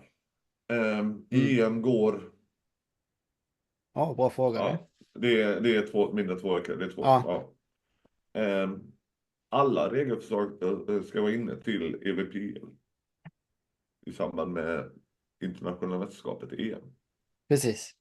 Ja, och i år har vi i alla fall i SVK kan inte jag se att det har blivit någon uppmaning någonstans till att man ska skicka in några regelförändringsförslag. Man har inte kallat till något möte kring det här. Som jag sa här då 2013, 14, 15, 16 hade vi nog inte det. För att då var SVBA på väg att gå under helt. Men ja, 13, 14, 15 i alla fall. Där var det ordentliga diskussioner. Efter SM hade man ett stort möte om vilka regler som man ville skulle skickas vidare. Och vi var absolut inte överens. Nej. Det var dumma förslag och det var bra förslag och det var motförslag för man tyckte att någon regel, alltså sådär. Och så här kommer det vara. Det är otroligt viktigt att vi värnar om att folk tycker olika. För bara på det sättet kan vi bli bättre. Men vi måste ha en diskussion. Det blir ett problem när vi inte pratar med varandra. Så är det. Jag kanske låter hård, men jag är själv ansvarig till viss del för att vi inte har diskuterat under mina år. 17, 18, 19. Inblandad med. Samtidigt så vet jag att EVPL under den tiden hade en ganska stor revidering av reglerna. Och vi hade väldigt, väldigt få situationer som var problem då. Vi hade några situationer som var väldigt intressanta som vi hade ganska hetska diskussioner om. Hur still behöver en vagn stå? Hur när exakt på linjen måste den stå? Och så vidare. Vad är en stillasittande hund till exempel? Vad är en slingshot? Har varit en diskussion sedan 2011 när jag började tävla. Och den kommer fortsätta och fortgå långt, långt framöver. Nuvarande skrivning har funnits där ganska länge. Faktiskt. Så att, men det är också en sån fråga som måste diskuteras. Det diskuteras jättemycket 2015. Och jag vet ju det frågades nu under året. Slingshot-definitionen på. Och då var det ju liksom typ att jag har hört att luften går ur hunden. Jag personligen liksom, jag har svårt att se hur man ska höra det på små hundar och det är trafik utanför eller whatever, det regnar på taket. Men grejen är själva den då att luften går ur. Det står ju inte någonstans bland de olika definitionerna på slingshot. Men ändå är verkar det vara den vedertagna just nu. Och den är svår. Men som sagt, diskussionen måste ju... Slingshot är ju jättesvår diskussion. Och som sagt, 2015 hade vi en otroligt tät diskussion om det. Mitt förslag då är exakt samma som idag. Se till att sätta ihop en grupp med alla som är domare. Och sen ta fram klipp från EVPL, från EVPO, från APA, från whatever. Med situationer som är solklara slingshot. Hur ska vi döma med situationer? Det finns massvis med klipp på Flash där man skulle kunna sätta en gräns. Det här är okej, det här är inte okej. Men det krävs engagemang. Det kritiserar ju aldrig varandra. Ja, just det. Just Flash. Igår så hade jag och Tobbe ett telefonsamtal. Vi tycker ganska lika i vissa frågor. Men i andra frågor tycker vi verkligen inte lika. Och där vi faktiskt ibland får be den andra att vara tyst ett tag. För att nu är det faktiskt min tur att lägga fram Ja, precis. min åsikt. Mm. Mm. Men vi pratar extremt mycket om... Tobbe, jag har jätteolika åsikter om regeltolkningar och vad som är Ja, viktigt. Men vi ja. pratar om det här flera gånger i veckan, året om, vilket gör att vi faktiskt anammar lite av varandra och kommer ganska nära ett konsensus till slut. Liksom. Och det är ju lite igen, och som sagt, jag har slarvat med gruppen här, jag var bättre på det innan, men det kommer ändringar nu i höst, just att gå igenom regler med folk. Och att folk faktiskt läser reglerna och vad som verkligen står där och försök att förstå vad som verkligen står och om de är osäkra, man frågar runt. Precis.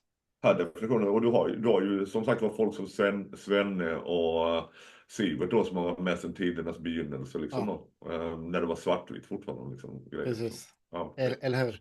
Och som vet vad intentionen var. Mm. För det är en viktig del här. För hur någonting är skrivet är en sak. Men vad intentionen med den skrivelsen är nästan ännu viktigare. Ja. Och för att veta det så behöver man ha lite historisk förankring. Sen så alltså reglerna kommer behöva skrivas om hela tiden. Kontinuerligt. Vi behöver också ha ett track record. Vi behöver ha pdf-filer på de olika iterationerna av reglerna. Så man kan gå tillbaka och de ska vara offentliga. De gamla regelböckerna i min värld. Så att vi kan se vad som har förändrats genom åren. För ibland kanske vi kommer tillbaka till fast 2012 hade man faktiskt en bättre skrivning på det än vad vi har idag.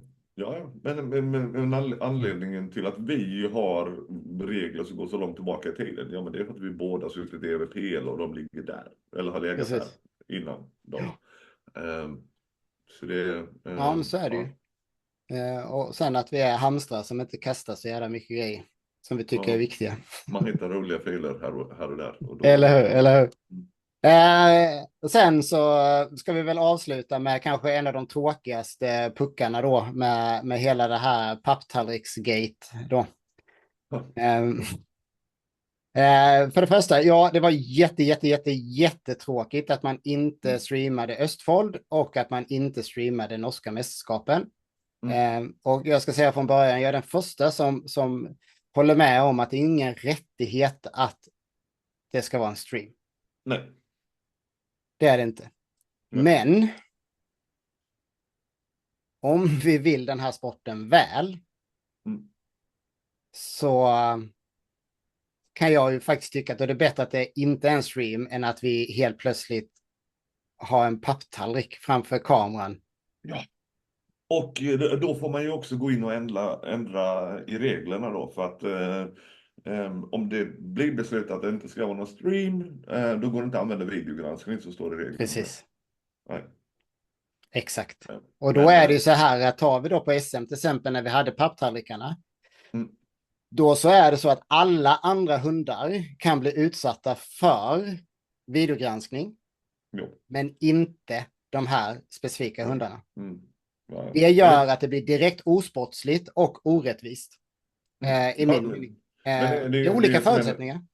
Det är lite som min pet peeve av att jag som sagt har satt i EVPL 2 år på raken. Försökte få bort det här att man bär in hundarna för att vi alltid snackar om att hundarna ska gå på frivilligt och det ena och det andra. Och sen är det, ja men vårt moment börjar när domaren säger att du får gå på banan. Då ska du klara att gå in med din hund och gå förbi vagnen utan att hunden hoppar upp på vagnen etc. Men genom att bära in hunden så hoppar du över en del av momentet. Precis. Därför tycker jag det är fel i mina ögon. Det är inte rättvist, helt enkelt. Och det är just att det ska vara lika för alla. Och jag menar, sen har vi ju vissa grejer vi aldrig kommer åt. Som rasförbud och det ena och det andra. Men grejerna vi kan påverka liksom. Ja, men vi kommer aldrig komma ifrån att hur bra banor vi än gör så kommer det vara svårare för tungviktshunden att dra höga pound for pounds. För att det är fysikens lagar som jobbar emot oss. Men vi jobbar ju för att det ska bli så rättvist som möjligt i klassen.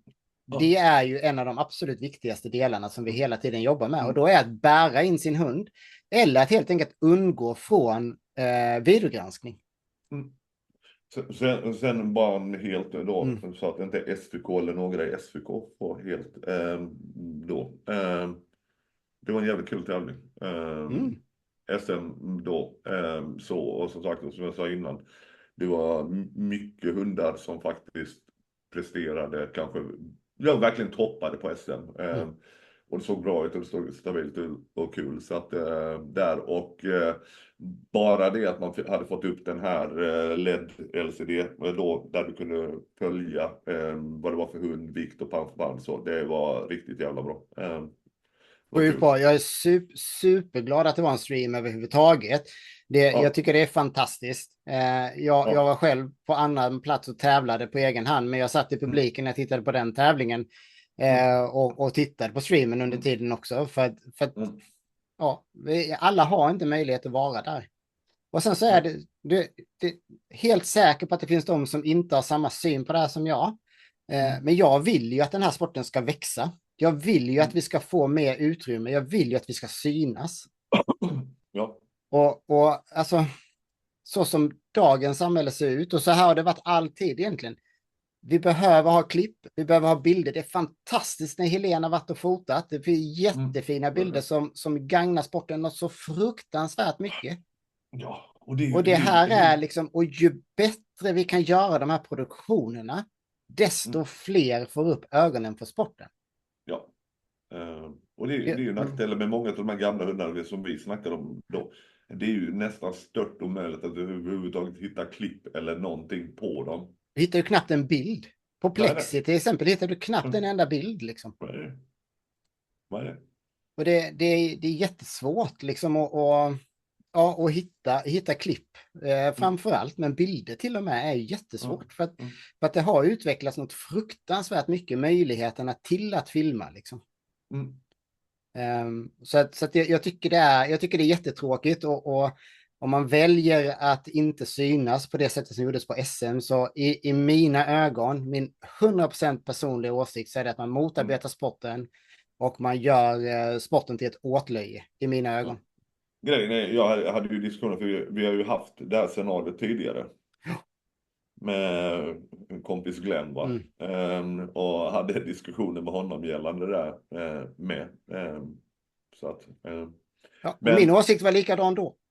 Ja, skillnaden, den stora skillnaden, eller skillnaden som var ju det att det här med videogranskning hade inte kommit in i reglerna.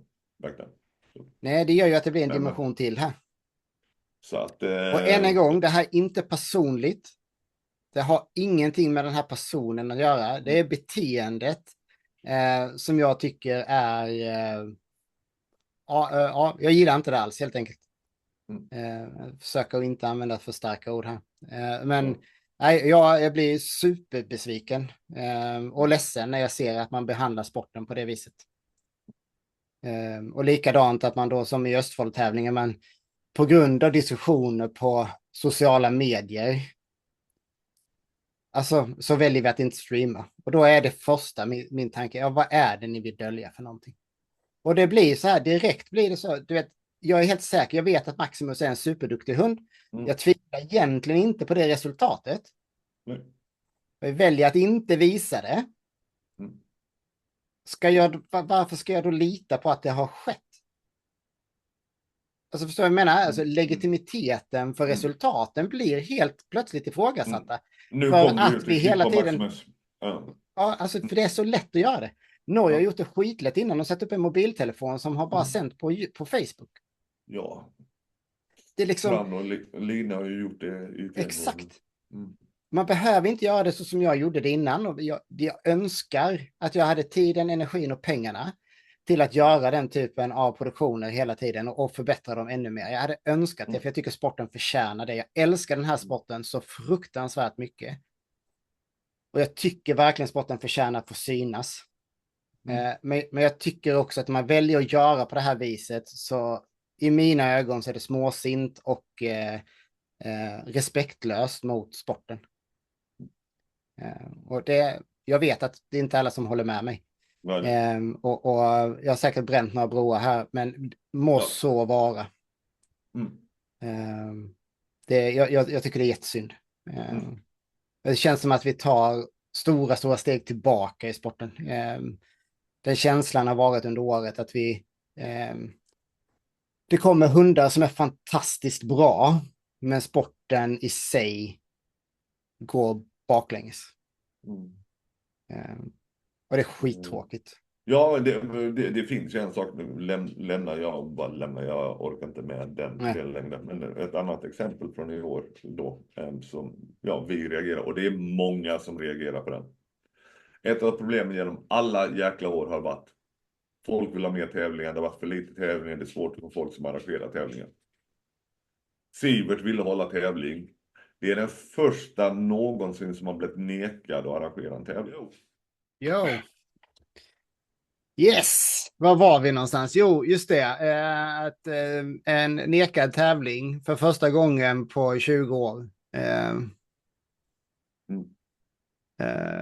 Ja, alltså jag vet faktiskt inte riktigt vad jag ska säga.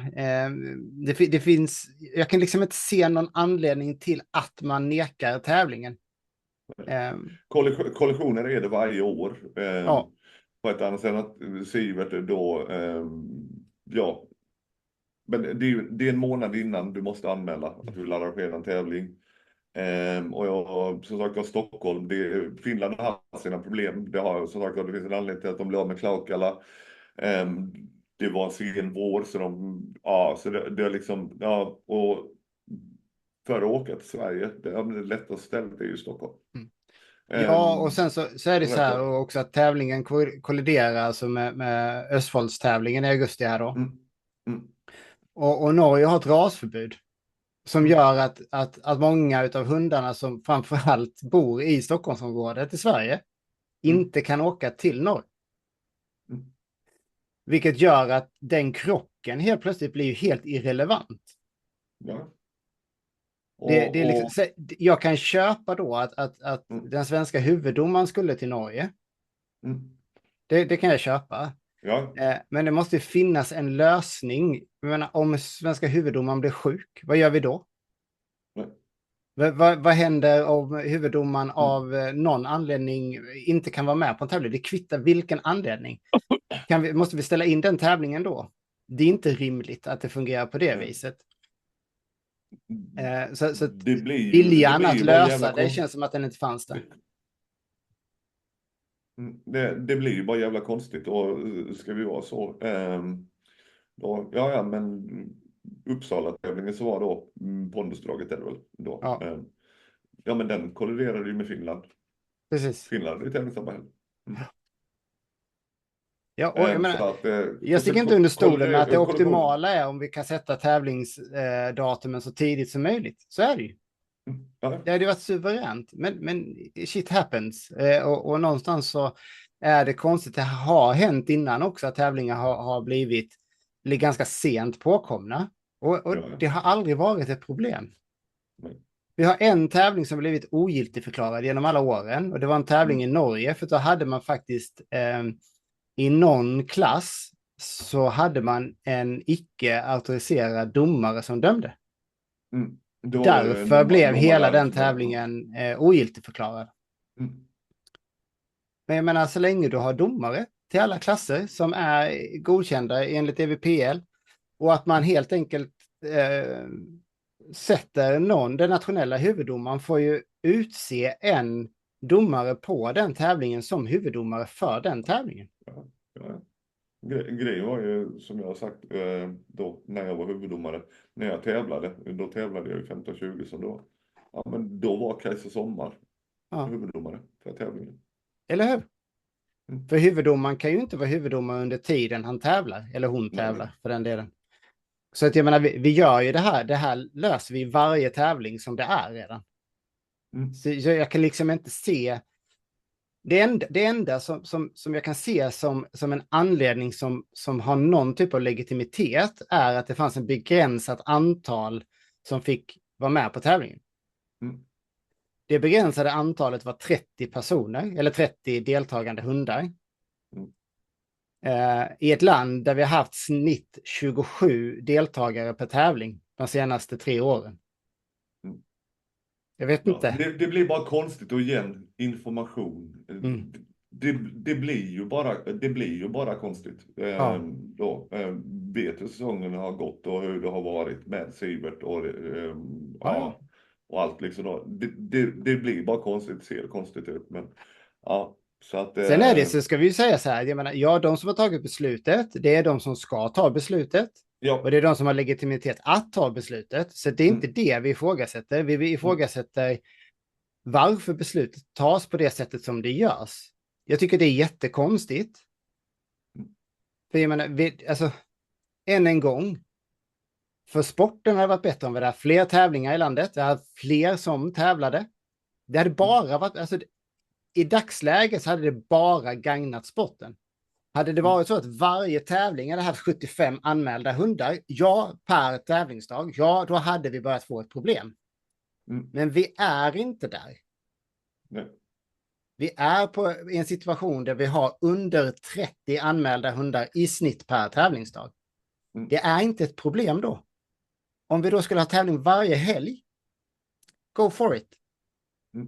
Kan det fortfarande, alltså hade det gjort att vi säger, nu drar jag bara en siffra i röven, säg att vi har 50 svenska hundar som tävlar i år. Om vi hade haft dubbelt så många tävlingar, om det hade gjort att vi hade haft 150 svenska hundar som tävlade varje år, så är det bara positivt för sporten. Finns inget negativt med det i dagsläget. Nej. Sen är det, jag hade inte haft råd med det. Ingen hade haft råd att lösa det.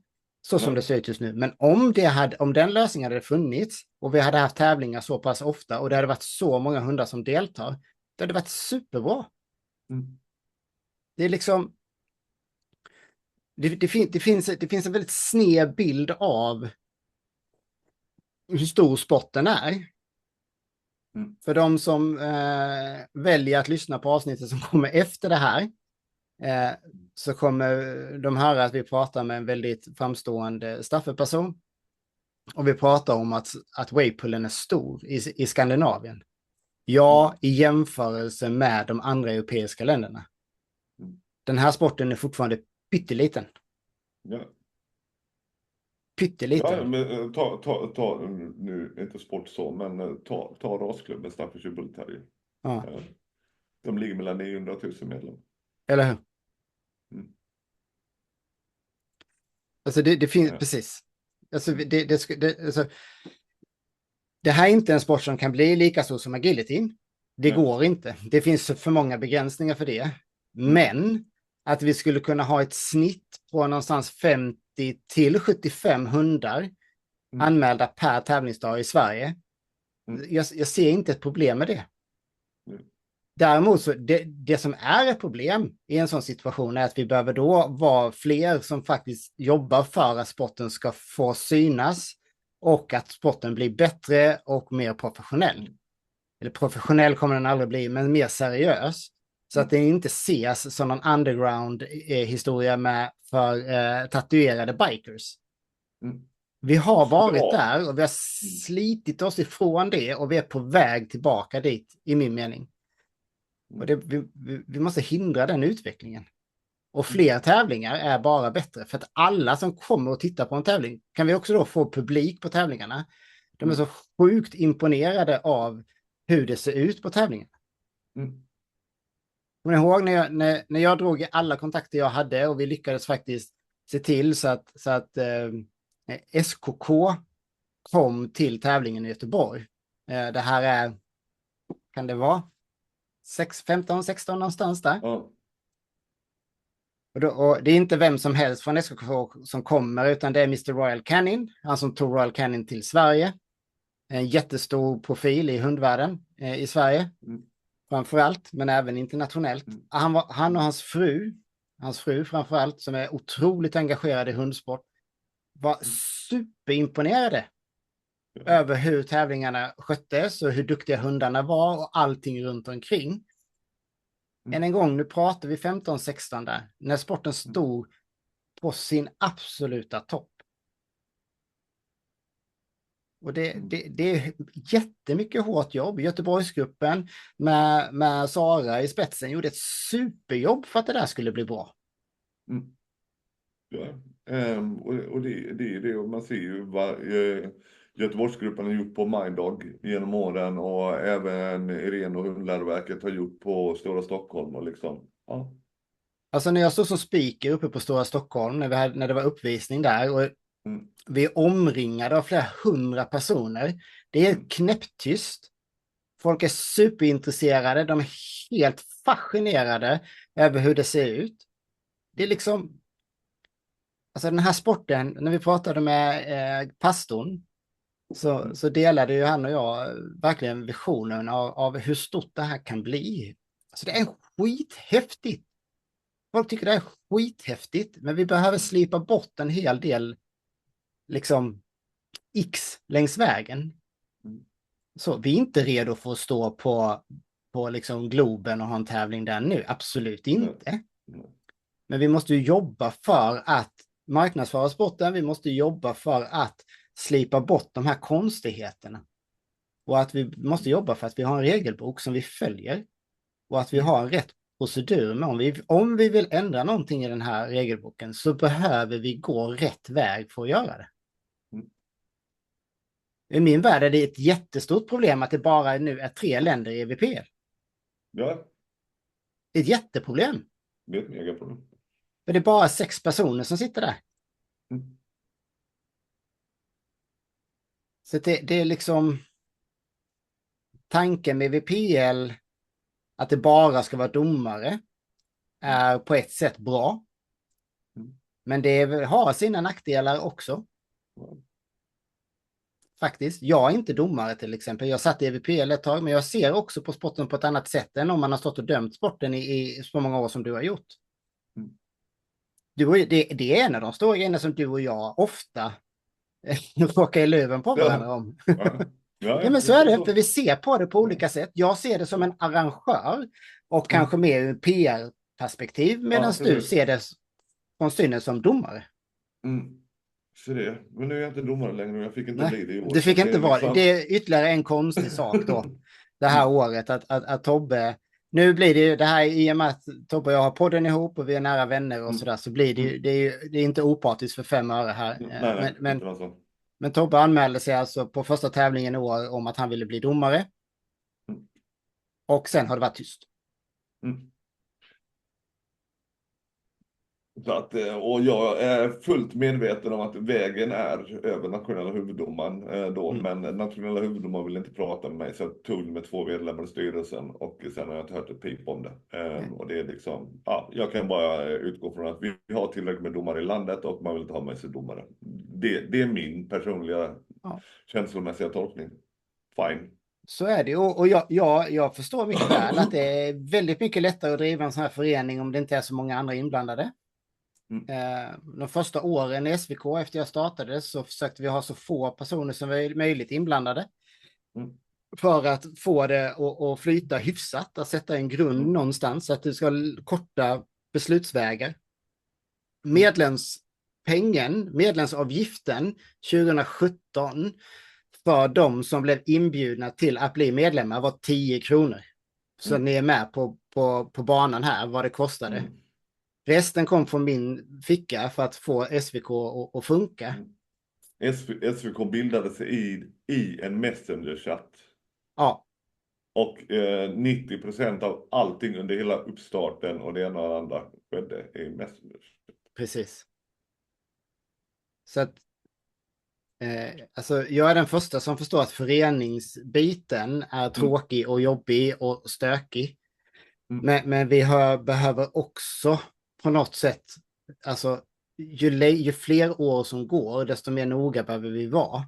Man kan göra föreningsbiten ganska enkel. Jag tror att SVK är ganska strömlinjeformat när det gäller det där. Men det får... man får inte sitta på för många stolar. Ett av mina största problem under tiden jag drev SVK var att jag mot min vilja i många fall satt på alldeles för många stolar. Och det brände ut mig totalt när det gällde sporten. Självklart så var det massa andra saker som hände privat och allt sånt här också under den tiden. Det är inget snack om saker. Men ändå, det är inte bra att sitta på för många stolar. Och med det sagt så är det inte så att de som idag sitter i styrelsen, att de väljer att sitta på för många stolar. Det tror jag inte. Det är för få som väljer att engagera sig. Så att alla ni som lyssnar, alltså bli medlemmar om ni inte är det. Var med på årsmötet. Se till att vara med på alla möten som finns. Engagera er 5 minuter i månaden. Det är liksom inte mer. Ni lägger mer tid på att leta efter toapapper en gång i veckan. Alltså, det är liksom inte... Ja. Visst, alla behöver inte vara kassörer eller sådär, va? Men alltså, man kan göra så lite som får sån stor effekt. Om 50 personer lägger lite energi var så blir det jättemycket i slutändan. Ja. Och det finns många som lägger jättemycket energi just nu, men det... Och tid. Och pengar och Ja. alltså Kevin och Lina har byggt 2 banor där nere och det ena och det andra. Jag menar, Alltså, det är inte, de har ju, alltså, jag sa det att det kom från min ficka att starta SVK. Ja, det jag la på SVK det året ur egen ficka, det är inte ens, det är inte, vad kan det vara? En fjärdedel av grusbanan. Det är vad jag la. De har en grusbana, de har en räls. Där dog allting här. Så att jag menar, alltså de har ju lagt extremt mycket. Ja. Jag menar, tänk hur mycket energi och tid de har lagt på banan där nere. De sitter Lina sitter i styrelsen, de sitter båda två i EVPL. Kevin är nationell huvuddomare. De tävlar flera hundar. De har träningar typ en gång i veckan. Alltså de har för mycket på sina axlar nu. Så är det, och jag är helt säker på att det gör också att det är mycket svårare att ta jobbiga beslut. Helt klart. Men det blir också, de blir också sköra, alltså de blir utsatta på ett helt annat sätt. När vi till exempel klagar på att någonting inte är riktigt bra. Eller att det kan bli bättre. För i vissa fall säger vi att saker och ting är skitbra, men vissa delar kan bli bättre. Och då tas det emot på ett dåligt, men det tas emot på ett negativt sätt. För att, ja, de är skittrötta. De lägger hur mycket tid och energi som helst på det här. Usch. Ja. Och en sak kan man väl säga, även om jag inte är så aktiv del i sporten längre, så jag brinner för den här sporten väldigt mycket. Det ska vi inte sticka under stolen. Jag älskar de flesta människorna som är med i det här. Genom alla år också. Och jag önskar så att den här sporten får synas mer och att fler får upp ögonen för den. För det är skitkul och det är superbra träning för hundarna på så många plan.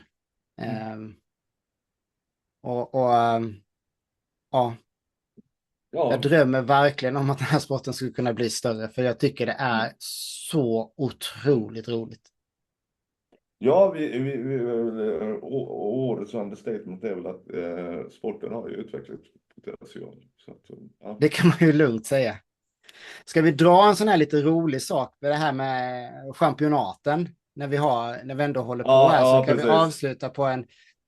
alltså, det kanske inte är en rolig ton att avsluta på, men den är intressant. Ja, alltså det är så här att jag tvivlar ju på att majoriteten har läst reglerna så pass noga att man vet att man kan bli EVPL-champion.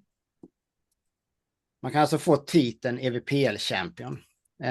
Och det som krävs, man kan även bli Grand Champion. Och det här är varje säsong kan man bli detta då. Och för att bli EVPL-champion för varje respektive år då, så krävs 3 resultat som är 25 pound for pound eller bättre. Alltså en titel 4, EVPL titel 4 vid 3 tillfällen. Och för varje år som har gått så har banorna blivit bättre och bättre och bättre, och de är bättre än någonsin just nu. Så att nu är internationella mästerskapen medräknade här då, men under 2024 så hade vi 66 hundar som blev EVPL Champions.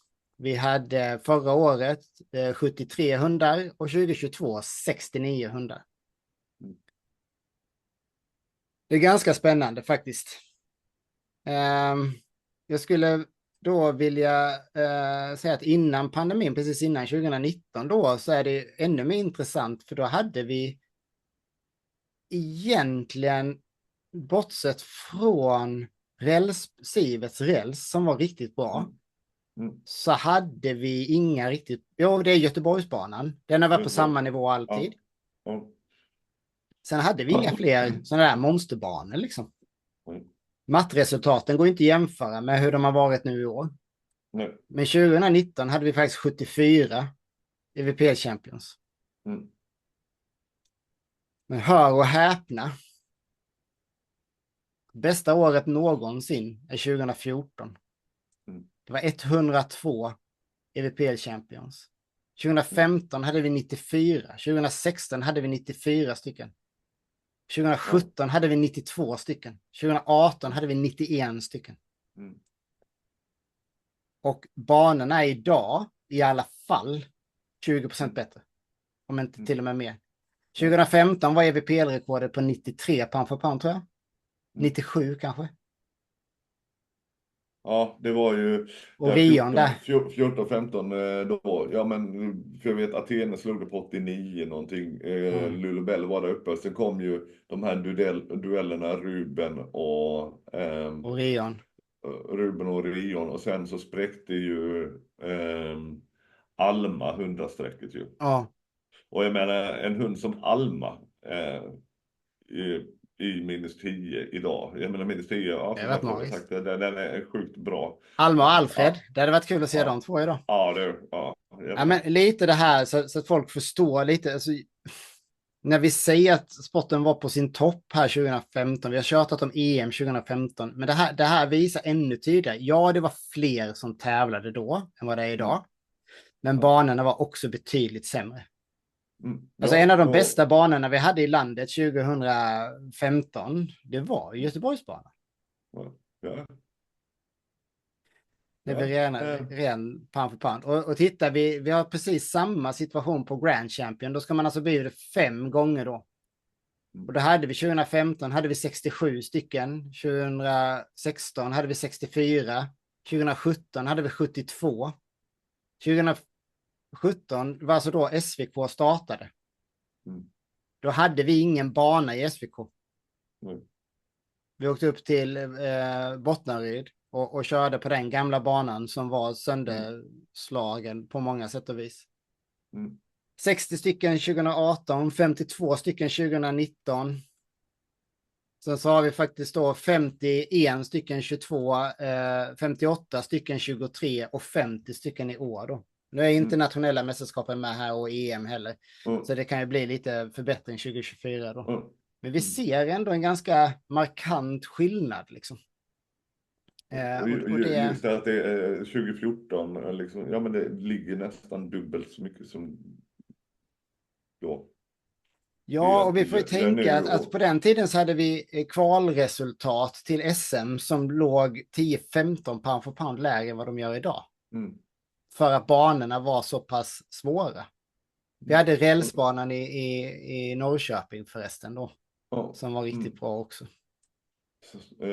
Den försvann väl där 2016 tror jag. 15 SM var väl sista tävlingen där, tror jag. Sen är det ju då, ja visst, Danmark fanns back then liksom då, va? Men Danmark hade ju aldrig jättemycket hundar. Och Finland, det har varit lite upp och ner, hit och miss, men jag skulle säga att det var just där, ja men kring 16-17 där Finland var som störst kanske. Jag vet när jag bildade SVK, det kom över 9-10 Finland liksom på tävlingen. Liksom. Ja, så att det var på den tiden det var så här 15 hundar i minus 15 och 15 hundar i minus 20 i Norge också. Ja. Liksom. Ja. Så att det var betydligt fler som tävlade på den tiden.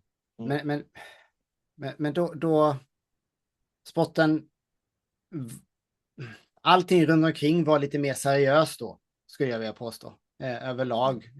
Och framförallt så hade alla samma bild om att vi ville göra sporten större. Vi ville verkligen, folk investerade mycket i sporten. Både tid och pengar. Och det tycker jag, det finns en hel del som investerar jättemycket idag, så att ni ska ha en stor cred, men framförallt så tror jag att det var liksom inte ett problem att få 2 personer som satt i sekretariatet en hel dag och bara skrev ner, hjälpte domarna och skriva ner tider och allting. Det fanns alltid folk som gjorde allt. Liksom. Det var aldrig ett problem. Sen var det jättemycket jobb hos de som arrangerade och det är det idag också. Så därför så ska verkligen de som arrangerar tävlingarna ha jättestort beröm. Jag vet precis hur mycket jobb det är. Så att, ja, stor cred till er. Ja, jag tänkte att vi skulle köra en liten kortis idag, men det blir uppe på 1,5 timme nu igen. Ja, maratonvariant. Nästan. Ja. Ja, men det blir väl bra. Har du någonting att fylla på med, Tobbe? Nej. Inte. Tycker det mesta har blivit sagt. Och jag är medveten om att vissa kommer bli upprörda och det är det andra. Men ja.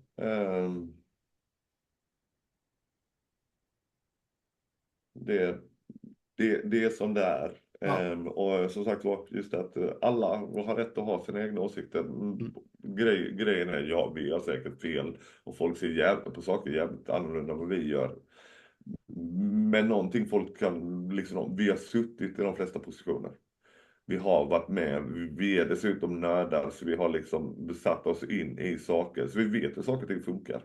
Och vi vet också då genom bland annat podden att vi har snackat med sådana som Seko och folk som har varit med länge. Vi vet vad andemeningen med det här har varit. Så att det är väl det enda jag skulle tillägga. Precis. Och jag vill påpeka igen att det här är ingenting personligt mot någon överhuvudtaget. Whatsoever. Och som sagt, jag diskuterar jättegärna. Och är det någon som känner att vi har så jäkla fel, hojta till, var med i podden och diskutera med oss. Ja. Förklara för oss varför vi har fel. Jag tycker det här var superbra. Som sagt, vi måste prata med varandra. Det är nummer 1 liksom. Lovely. Jaha, nu är klockan 21. Dags att äta middag. Ja, typ. Klockan. Härligt, Tobbe. Superbra avsnitt. Alla som lyssnar och framförallt att titta på YouTube. Kommentera, gilla, prenumerera. Besök våra sponsorer, både Monster och AXA. Och sen även bli Patreon, stötta oss till det här. Som sagt, vi lägger mycket tid och energi på det och vi uppskattar all hjälp vi kan få att kunna fortsätta med det. Jag har faktiskt en sak till då. Och den är allmänt riktad generellt till tävlande. Liksom. Som sagt, alla vet att men just att man säger rätt mycket vad man tycker och tänker och liksom, man vågar ju stå för grepp. Men saken är, med tävlingar då, tycker ni saker och ting är konstiga på tävling? Det finns en anledning till att vi har en regel som säger att man kan lämna in en protest. Gör det. Det hjälper inte att höra av sig till mig eller Johan 2 dagar efter och liksom så. Då. Det är upp till alla. Vill ni ha till en förändring eller ni tycker någonting är fel? Ja, då måste ni liksom påverka. För det är första steget.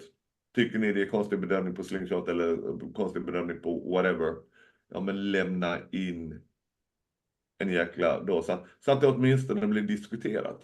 Och det har varit protester inlämnade genom åren som blivit avslagna och det har varit liksom som har gått igenom. Det är liksom, men det är den rätta vägen att gå. Lämna in en protest. Det var bara en sån sak som... Ja, men bara en snabb, jag vill bara haka på det. En snabb, att domaren dömer på banan. Bara gör som domaren säger. Vare sig du tycker de har gjort rätt eller fel. Du har ingenting med det att göra just på banan. Men när ni är färdiga med draget så kan du fråga domaren varför. Om du inte gillar det svaret du har fått så är det bara lämna. Har du 10 minuter på dig efter klassen är avslutad så måste protesten ha kommit in skriftligt till huvuddomaren. Så det är bara, och skriftligt, det kan vara på en servett. Det behöver inte vara med superspråk eller någonting. Det viktiga är att den kommer in och att det står vad det är du protesterar mot. Ja. Och så här är det. Det är sport. Domaren dömer. Domarna kommer Och döma fel. det är pissesvårt. Så det, vi har snackat om det. Och jag var medveten om vissa hundar liksom, men som var jävligt heta i starten och verkligen låg på gränsen till tjuvstart i varje. Och man var ändå beredd på det och liksom då. Och ändå så missar man. Precis. Det var mänskligt liksom. Alla kommer göra fel liksom. Men ta inte en diskussion på banan. Utan låt domaren dömer och så får det vara. Och sen så får ni lämna in en protest efteråt. Ja. Och som sagt, fråga domaren efteråt. Vad var det som var fel här? Vad var det som inte funkade? Ja. Det är bättre att domaren stoppade så. Än att du tar det på banan. Liksom. Det har hänt, vi har haft flera sådana tillfällen där det varit på banan. Och det är inte snyggt för sporten. Och som sagt, domaren dömer. Vare sig du gillar bedömningen eller inte så är det så det är. Men då får man ta det efteråt i så fall. Det är skittråkigt att bli dömd om man tycker att man blir dömd felaktigt. Och man får bli arg, man får bli besviken. Men domaren dömer, man får acceptera det. Skitbra. Eller ännu bättre, se till att inte bli varnad alls. Eller hur? Så läs reglerna jäkligt noga vägen, så ni vet vad som gäller. Och träna så som ni vill att det ska se ut när ni tävlar. Det är det bästa. Skitbra. Hörni, stort tack för idag. Tack Tobbe. Vi hörs och syns snart. Det lär vi göra. Härligt. Gott. Hej då. Hej.